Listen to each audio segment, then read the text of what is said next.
Welcome to the TheOMMedicine's module on rapid sequence intubation. So let's start our discussion by talking about what rapid sequence intubation actually is, and this is going to be the emergent placement of an endotracheal tube in a patient who cannot protect their airway. So when determining whether a patient needs to be intubated, we should really be looking at two major things. The first is going to be their oxygen saturation, and the second is going to be their clinical presentation. So obviously, if a patient's oxygen saturation is in the 70s, then they will likely need to be intubated. But sometimes early on, before they have full respiratory collapse, their oxygen saturation may be in the low 90s or upper 80s, and you will see clinically signs of increased work of breathing. So muscular retractions, agonal breathing, gasping for air, and so we need to look at both the oxygen saturation and the clinical presentation to determine whether they need to be intubated. And for rapid sequence intubation, you will use two types of drugs. You will use an induction agent as well as a neuromuscular blocking agent or a paralytic, and we'll talk more about each of these drugs later in the presentation. And there are no absolute contraindications to rapid sequence intubation, meaning that you can intubate anyone that you believe it is medically necessary to do so. Now, while you're performing rapid sequence intubation, it's unlikely that you will be able to intubate them on your first attempt, and so in between attempts at placing the ET tube, a nurse or a respiratory therapist will be ventilating the patient, usually with an ambu bag. And so if you believe that the patient cannot tolerate those intermittent periods of apnea where you're placing the ET tube and therefore they are not receiving any supplemental oxygen or positive airway pressure, then you may want to think twice about intubating this patient, or maybe you want to use a different approach such as an awake intubation approach. Now, an awake intubation approach is usually reserved for patients that are thought to be very difficult to intubate, whether that be because of anatomy or lots of posterior airway swelling. But an awake intubation approach is when you give the patient only an induction agent and not a paralytic. So you're not giving the patient the neuromuscular blocker agent such as Rocuronium or Succinylcholine.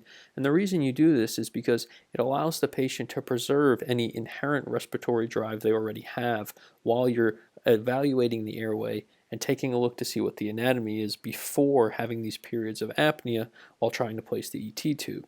And from a clinical standpoint, intubation is usually going to be required anyway, because if a patient needs to be intubated, then they are likely not going to be able to tolerate those periods of apnea as it is. And so the awake approach is really reserved for patients who are going to need to be intubated in the future, or you suspect that they're going to have respiratory collapse, and you suspect that they have difficult anatomy. And one other point that I want to mention here is that a lot of times when we look at oxygen saturation, we believe that anything less than 90% is starting to indicate the need for intubation, as they are going to be unable to protect their airway and their oxygen saturations continue to decline. However, in patients who have chronic lung disease like COPD or idiopathic pulmonary fibrosis, they may live in the 88-85 range chronically. And so just because you see an oxygen saturation below 90% does not automatically mean that that patient needs to be intubated. So if you're the intern overnight and there's no attendings or upper levels present and you're called to do a rapid sequence intubation, what are you going to do? Well, we're going to go through these steps here, but first you're going to want to go down and assess how difficult is it going to be to intubate this patient. Do they have any difficult airway disease? Do they have any troublesome anatomy that will be hard to place an ET tube? You then need to choose your drugs that you're going to use. Remember the induction agent and the paralytic. You're going to need to choose what size ET tube you want to use. You then need to place the tube or actually perform the intubation. You then confirm your placement of the ET tube, and finally you will set them up for ventilation. So as we just mentioned, when you're called to perform a rapid sequence intubation, the first thing you want to do is assess the patient's airway, and you can use this mnemonic lemon to go through all the different steps to see if there are any obvious reasons why this intubation may be difficult.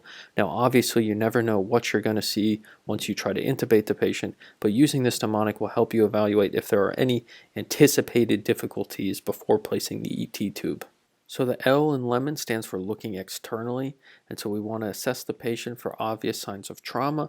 Maybe they've been stabbed in the neck, or they've hit their head on the steering wheel after a car accident, or maybe they have some obvious anatomical abnormality, so things like a cleft palate would be something we want to look out for.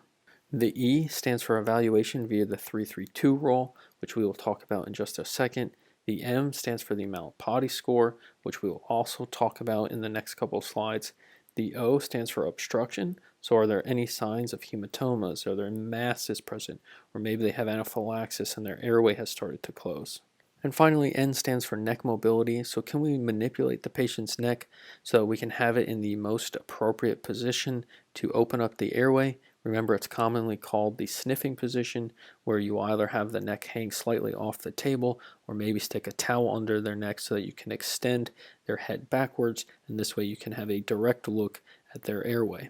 And if you note any abnormalities when performing your assessment with the Lemon method, then this would be considered a technically difficult intubation, and there's a higher risk for complications. So obviously the most experienced individual who has performed intubations in the past should be the one to perform it.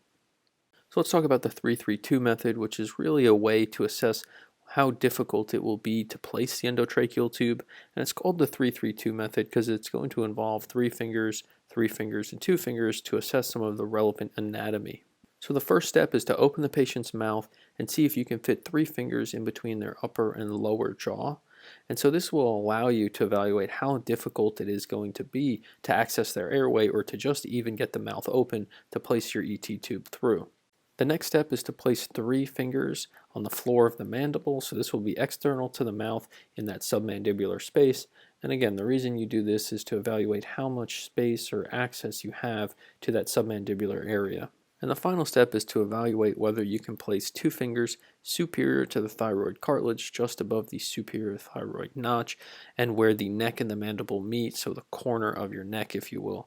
And the reason you do this is to evaluate the location of the larynx.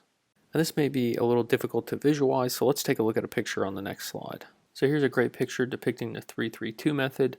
Remember, you want to see if you can fit 3 fingers between the top and the bottom of your jaw, 3 fingers under the mandible, and then 2 fingers between the angle of your neck and the superior aspect of the thyroid cartilage. And if you can do all 3 of these things, then you have great anatomy for intubation, and it will hopefully not be very difficult from an anatomical standpoint. And here's the Malapati score. It's commonly used for obstructive sleep apnea, but it can also be used to evaluate how difficult the intubation will be. So it's graded from class 1 to 4, with 4 obviously being more difficult to intubate and class 1 being the easier one to intubate. And so it's really going to be graded based on what anatomical features you can see. Can you see all of the soft palate, all of the hard palate, some of the uvula, and so on. So now that you've gone through your assessment of the patient and their airway and how difficulty you anticipate the intubation to be, we now need to choose our ET tube, and specifically we need to choose the size of the endotracheal tube. And obviously in the emergent setting, if the patient is no longer protecting their airway and they're desaturating fast, the size of the ET tube really doesn't matter. It's more important that you secure the airway first. But in the event that you have a minute or two before intubation, you want to think about what size tube would be ideal for this patient. So small and large ET tubes both have pros and cons alike. Now the larger tubes are going to be much harder to place, obviously, because they're bigger, and because of that they're also going to have an increased rate of trauma and vocal cord irritation. However, the benefits of the large tube is that you can pass other structures through it after the patient's been intubated. So if you need a bronch in the patient, you can pass the scope through, or maybe they need an NG tube or something else, and these can easily be passed through a larger size tube, usually above size 7.5. They're also going to be easier to suction because you can get the suction through the larger tube. And then it's also going to be easier to wean these patients off the vent during extubation because the diameter of the tube is wider, and therefore you're going to have less airway resistance, and it should be a little bit easier for them to be weaned off the vent. And now the smaller tubes are going to have pros and cons that are just opposite the ones we just mentioned for the larger tubes.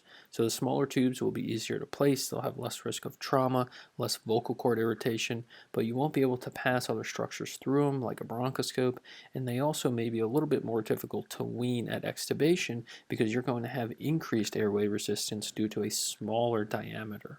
Now in terms of actual sizing, women will typically have a size of a 7 to 7.5, and men will have a size 7.5 to 8. So a size 7.5 ET tube is really going to be your sweet spot because it will apply to both men and women, as we just mentioned, and it's also going to be the smallest size tube that still has all of the benefits of a large size tube. So a size 7.5 will still allow you to pass a bronchoscope through it. It will still allow you to suction. It will still allow you some benefit at the time of extubation because it will have decreased airway resistance, but it will also have the least amount of cons of a large size tube, meaning it will have less risk of trauma and less risk of vocal cord injury because this is going to be the smallest size that allows us to also have the benefits of a large size tube. The next thing you'll need to do is choose which drugs you want to use. Remember, we're going to use one from two different classes of drugs. You will need an induction agent as well as a neuromuscular blocking agent or a paralytic. Our options for induction agents are going to be Etomidate, Ketamine, Propofol, and sometimes midazolam. And an ideal induction agent is going to be one that causes an unconscious state but doesn't really affect hemodynamics, so it's not going to affect heart rate or blood pressure all that much.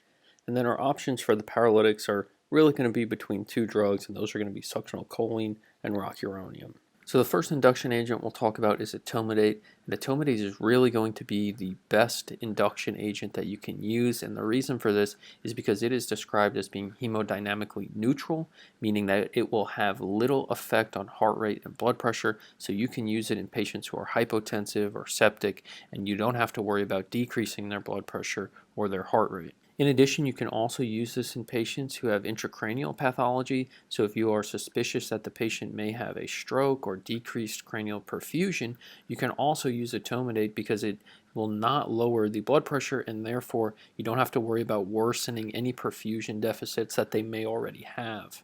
Etomidate will have a relatively fast onset, about 30 seconds or so, and it will be effective for 3 to 12 minutes, which is the perfect amount of time for you to place an ET tube, because if you're not able to successfully place one after 12 minutes, well, then you probably need to explore other alternatives like a surgical airway anyway. The side effects of Etomidate are minimal.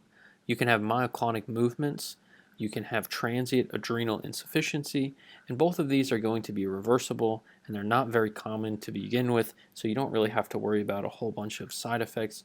Now, you may be worried about myoclonic movements, especially when you're trying to keep a patient still while you're trying to intubate them. However, this is one of the main reasons that you'll use a paralytic agent, also called the neuromuscular blocking agents. So the myoclonic movements really aren't all that much of a concern when using Etomidate for rapid sequence intubation. Dosing for Etomidate is going to be 0.3 mg per kg, and the easy way to remember this is that E equals 3. So when the nurse or the pharmacist asks you this in an emergent setting, just remember that E equals 3, or Etomidate is equal to 0.3 mg per kg. Overall, Etomidate is really going to be your drug of choice for the induction of rapid sequence intubation, mostly because it has little effect on heart rate and blood pressure, as well as very few other side effects, which, as we'll go through the next agents, you'll see that's not the case for all of them. Ketamine is the next agent we'll be talking about, and this is hemodynamically stimulating, meaning it will increase the heart rate, blood pressure, and cardiac contractility. So this may be a good agent to use in patients who are hypotensive. However, this would not be a good agent to use in patients who you suspect may have severe coronary artery disease or a recent MI, because it's going to increase that myocardial oxygen demand by increasing cardiac contractility, and it will only worsen their cardiac symptoms. Now, something very unique to ketamine is that it will also provide sedation and amnestic effects. And remember, the major indication for using ketamine as an induction agent is going to be for the awake intubation to evaluate a patient's airway before they have had complete airway collapse, to allow you to evaluate whether this will be a difficult intubation or a relatively routine intubation before actually placing the ET tube. So when performing an awake intubation, we're only going to provide an induction agent and not a paralytic, because they will still have some inherent respiratory drive, and we want to preserve as much of this as possible.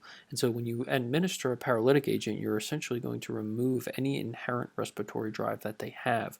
And so by only using ketamine, you can use only an induction agent, but you are also providing sedation and amnestic effects that you would not get with Etomidate. And therefore, the major indication for ketamine over Etomidate is going to be when providing an awake intubation approach.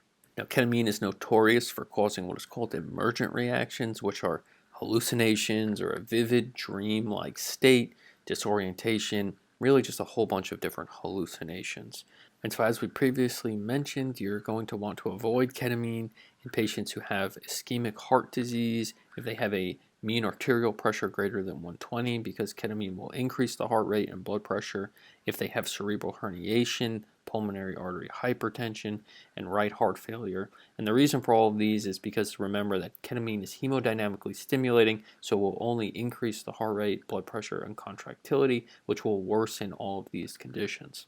And again, one more time, the major reason to use ketamine is if there's a contraindication to the use of Etomidate or if you're performing an awake intubation.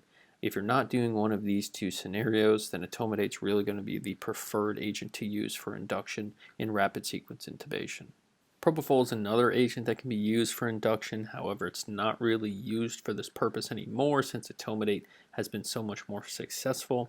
However, Propofol is going to be hemodynamically depressing, meaning it's going to decrease blood pressure and will have a mild decrease in heart rate as well, which, as you can imagine, is probably not a great thing in patients who cannot protect their airway and are usually going to be hemodynamically down, or they will have a low blood pressure or heart rate already, so this will only worsen those side effects.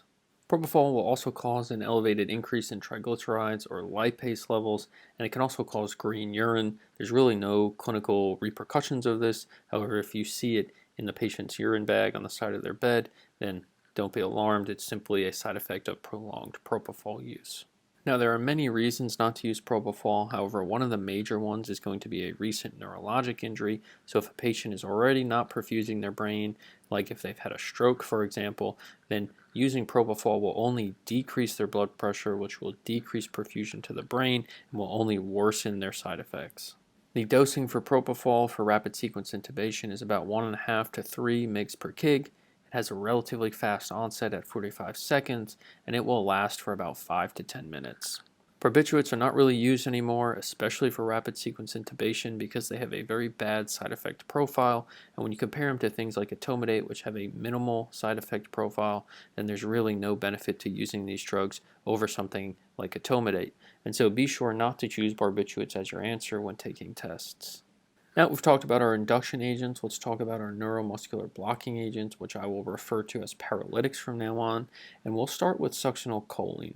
So succinylcholine is going to be the equivalent of Etomidate except for the paralytic agents, and it's going to be used the vast majority of time over Rocuronium unless it has one of the major contraindications, which we'll go over on the next slide. So the side effects of succinylcholine is that it can elevate the serum potassium, can cause malignant hyperthermia, and then it will also cause muscle spasms or fasciculations. So when you are intubating a patient while using succinylcholine and maybe you see their jaw twitch or their arm twitch, this is likely the reason why. The dosing of succinylcholine for rapid sequence intubation is about 1.5 mg per kg, has a relatively fast onset at 45 seconds, and will be effective for 5 to 10 minutes. Now, one other very important item to discuss is that succinylcholine is not reversible. And this is going to be one of the major downsides of succinylcholine when comparing it to Rocuronium, which is reversible. So if you anticipate that you will need to reverse the paralytic agent for any reason, then succinylcholine would not be the agent to use, and you would want to use Rocuronium. So as we just mentioned, there are some contraindications to the use of succinylcholine that would prefer you to use Rocuronium over succinylcholine, and they are listed here. Now, there are one or two that I want to point out and really highlight because they are clinically significant, and the first one is going to be hyperkalemia. This is really going to be one of the major reasons in actual practice why you would not use succinylcholine over Rocuronium.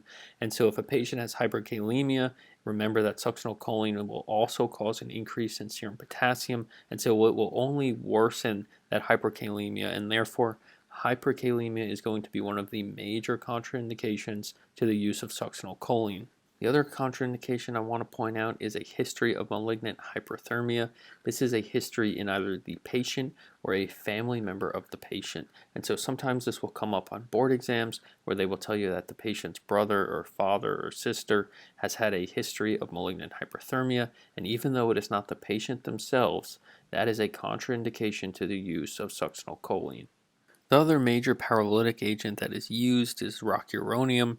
This is going to be dosed at about 1.5 mg per kg, has a relatively fast onset at about 45 seconds, and it will be effective for a long period of time, usually about 30 minutes to 45 minutes. And remember that one of the major benefits of using Rocuronium over Succinylcholine is going to be that it's reversible with neostigmine or Succinylcholine.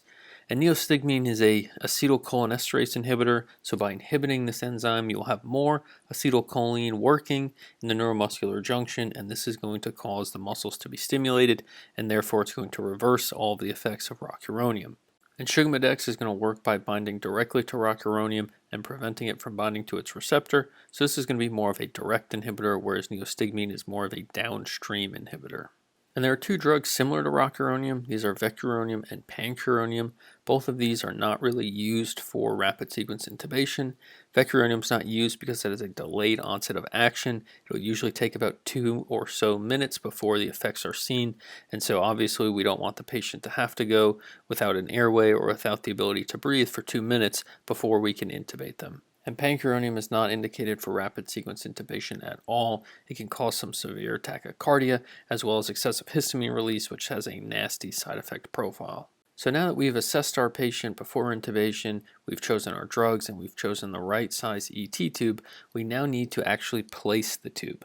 And so ideally, you'll be able to place the ET tube between the vocal cords and have a successful intubation on your first attempt. However, the reality is that this is not usually what's going to happen. So we need to be aware of the steps and the protocol in place for making another attempt at intubation versus proceeding with a surgical airway or some other additional measures.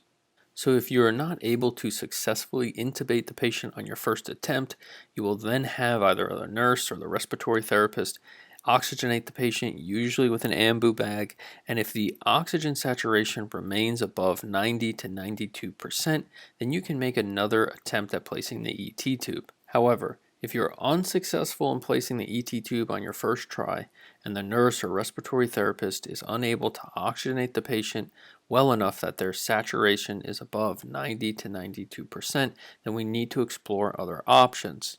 Now, once you have successfully placed the ET tube, you now need to confirm that it is in the right location, and the most accurate way to confirm that the endotracheal tube is in the right location is with waveform capnography. That is a very high yield point.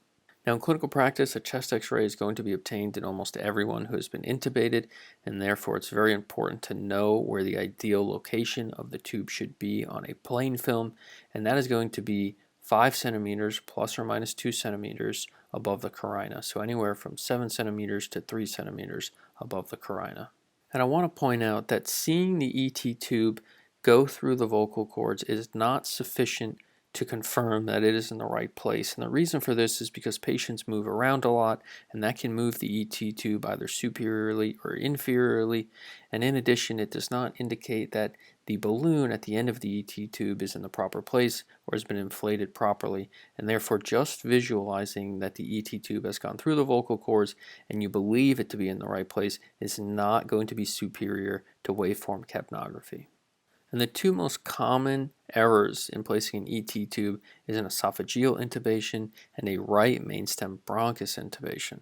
So when looking at a plain film on a patient who has an esophageal intubation, one of the biggest clues you can look for is a lot of air in the stomach. And this should make sense to you because if the ET tube is in the esophagus and you're ventilating the patient, all of that air is going to go right into the stomach. And then obviously the ET tube will not follow the anatomy of the trachea, it will follow the anatomy of the esophagus, which should just go midline straight down the middle. And finally, when we look at a plain film for a patient who has a right mainstem bronchus intubation, we will see the ET tube curve slightly to the right. In addition, we will see a significantly more aerated right lung compared to the left. So when we are looking at the two lungs and comparing them, the left lung may have a whiteout or may be collapsed, and the right lung will be significantly aerated, and that will usually look very black or very dark.